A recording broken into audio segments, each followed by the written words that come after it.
Essa CPI do Ministério da Educação e Cultura está deixando o presidente sem dormir em desespero total.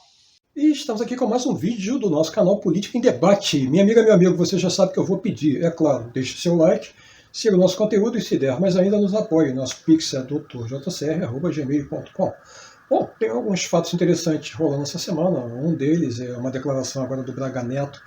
Se não houver auditoria, conforme que é o Bolsonaro nas urnas, na eleição, não vai haver eleição. Bom, isso vai ser motivo de um outro vídeo. E o outro assunto bombástico, evidentemente, nós estamos falando aqui do protocolo que o senador Randolfo Rodrigues, do partido Rede, apresentou ao Senado agora, tá? Nesses dias que passaram. É um evento realmente extraordinário. No momento em que a nação toda sabe das maracutaias e agora caiu por terra essa falsa verdade do governo Bolsonaro de que não há corrupção no governo dele. O próprio presidente é acusado de corrupção, sim, peculato, rachadinha, lá enquanto era deputado, os filhos deles também. Corrupção na compra das vacinas, corrupção também no tratoraço, corrupção para tudo quanto é lado, mas os caras tentam vender uma narrativa que a corrupção não existe. É óbvio que eles tentam vender essa narrativa simplesmente por um fato. Vamos voltar a 2018. Quais eram os eixos, os grandes eixos da campanha do Bolsonaro? O primeiro era a questão da criação de empregos. Tá? O que aconteceu com a criação de empregos? Michuruca, não aconteceu nada. Agora, né, com vários expurgos que acontecem no IBGE, que deixa de considerar nas suas estatísticas aquele percentual da população que nem mais procura emprego, houve uma redução, né, de 14%, está na faixa de 10% agora. Isso dos empregos formais. A gente sabe muito bem que metade da população brasileira hoje é uberizada. Ou seja, não tem mais nenhum vínculo empregatício. E quando eles computam esses novos empregos, na verdade, eles incluem também contratos extremamente nocivos aos direitos trabalhistas. Mas deixa isso de lá. Então esse eixo aí já era. O segundo grande eixo era o combate à criminalidade. Você acha que a criminalidade caiu no país? A gente só vê a criminalidade aumentando, não é? Eu não vejo nenhum movimento nacional que diga a criminalidade caiu substancialmente. O oposto, o presidente, de maneira direta, ele, desde que ele assumiu, ele incentiva, não é, a que as populações se armem. Só no governo dele são milhares de porte de armas, de venda de armas, que vem acontecendo desde 2019, com o filho Eduardo Bolsonaro sendo promotor de tudo isso. Tá? Com que interesse, já não sei. Rola que a Associação de Rifles Americanos foi um dos financiadores da campanha do Bolsonaro. Será que é por isso? Vá lá saber, mas eu deixo aqui essa colocação. Então, o que você vê nesse segmento hoje da segurança pública, nada animador, é o oposto. As milícias hoje estão mais armadas do que nunca, e o tráfico também, justamente com as armas todas que as pessoas compram e acabam repassando, então, para os meliantes. Então, isso aí também não colou. O terceiro eixo era a questão da honestidade. O novo ia ser honesto. Tanta corrupção. Não é? Então, agora, na tentativa de reeleição dele, o que resta? Economia em ruínas. Como é que ele vai poder novamente prometer as mesmas coisas? Não vai.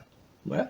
Então, eles resolveram abandonar isso. O desastre da economia foi tirado da campanha do Bolsonaro. E eles estavam, então, se centrando em cima, justamente, do eixo corrupção não existe no meu governo. Bom, estourou o caso agora da corrupção do MEC, endêmica corrupção já do governo Bolsonaro, embora ele diga que é corrupção eventual. Que eventual? Agora ele reconhece que tem corrupção mesmo eventual. Mas a corrupção do MEC estourou geral, o Milton Ribeiro foi preso, 2 pastores foram presos. No dia seguinte, não é? O desembargador Nélio Belo, que é cotado para ser o próximo ministro do STF de Bolsonaro, liberou os caras. E aí, logo depois, saiu a bomba, né? E qual é a bomba? O presidente da República teria ligado para o Milton Ribeiro avisando a ele que ia haver uma ação de busca e apreensão na casa dele. E como é que isso aconteceu? Aconteceu lá com o Milton Ribeiro ligando para a filha, né? Justamente no telefone de grampeados, falando sobre isso, que o presidente tinha tido um pressentimento que ia haver uma operação de busca e apreensão na residência dele. O presidente agora é a mãe de Ná do Planalto, o pressentimento. É óbvio que isso aí foi um vazamento de informação. Tá? A filha, então, avisou o Milton Ribeiro, pai, eu estou falando num celular comum, eles têm celular secreto. Então, o contexto é esse. Com a perda desse eixo, né, se a coisa ficasse restrita só a essa questão, Milton Ribeiro agora, já solto, vai responder em liberdade pelos processos, os outros pastores também, o Gilmar Santos e o Adeilson, nem sei o nome do outro, também, e mais o advogado que também tinha sido preso, a coisa parecia que ia esfriar, e aí o Bolsonaro voltou atrás. Né? Antes ele disse que o Milton Ribeiro, se a APF prendeu, isso logo no mesmo dia que o Milton Ribeiro foi preso, deveria haver motivação. E aí agora, né, tentando dar uma marcha ré, ele disse, não, eu acho que não tem nada disso, não foi um crime, não, foi só tráfico de influência, é comum.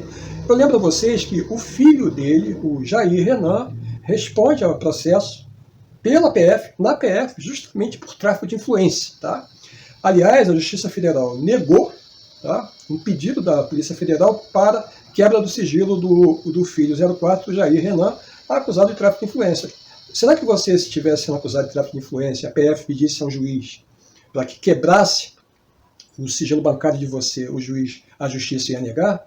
Duvido, mas filho do presidente, e aí ia ser bombástico, né? Porque ia juntar os indícios todos que se tem agora também de tráfico de influência, onde, segundo já publicado várias vezes, o tal Jair Renan, ao apresentar lá, e isso é o tráfico de influência, empresários ao ministro, me parece, do interior, ele teria ganho um carro elétrico no valor de R$90 mil.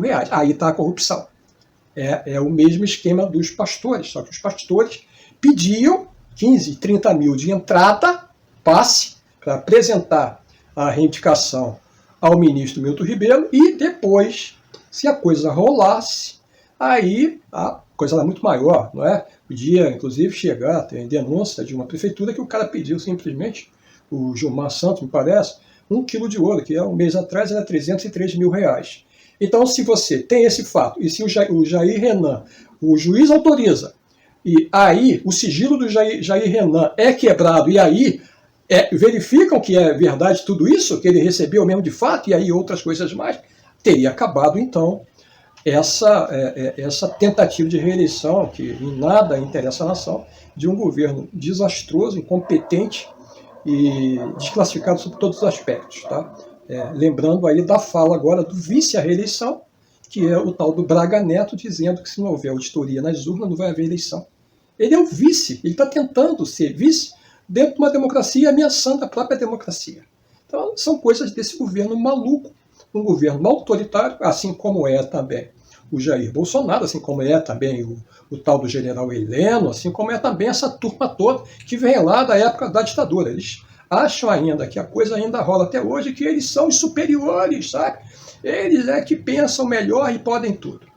Mas, vamos pegar aqui então a questão da CPI do MEC. Bom, eles conseguiram então que o tal do sigilo bancário do Jair Renan não fosse quebrado. Tá? E aí vem o senador Randolfo Rodrigues, que já estava tentando obter assinaturas há um bom tempo para a instalação da CPI, justamente da corrupção do MEC, com essa prisão rumorosa do Milton Ribeiro dos dois pastores. É óbvio, né? Os outros senadores ficaram sensibilizados, ele conseguiu, então, no momento que ele protocolou o pedido da CPI, 30 votos, já está protocolado no Senado. E aí a bomba agora, então, está na mão do presidente do Senado, o Rodrigo Pacheco, não é?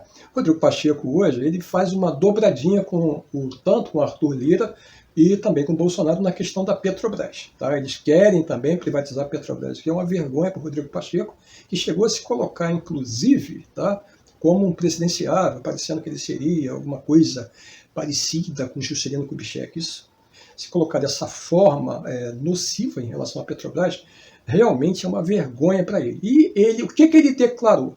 Ele declarou que não iria se opor à instalação, isso antes, da CPI, se o número necessário de votos fosse conseguido.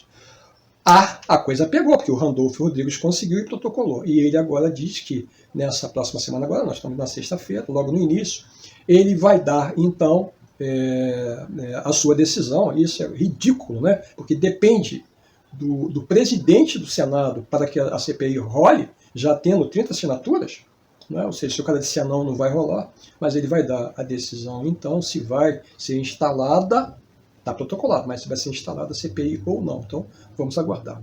Mas o vídeo que vocês vão ver agora aí, de uma entrevista do senador Cajuru, é justamente sobre isso. O medo de Bolsonaro todo com essa questão da instalação da CPI da Covid-19. E é claro que ele está tentando, no primeiro momento, cooptar os senadores, oferecendo sabe-se lá o quê, para que os senadores retirem, então, os seus nomes. Tá? E não haja, então, código para instalação.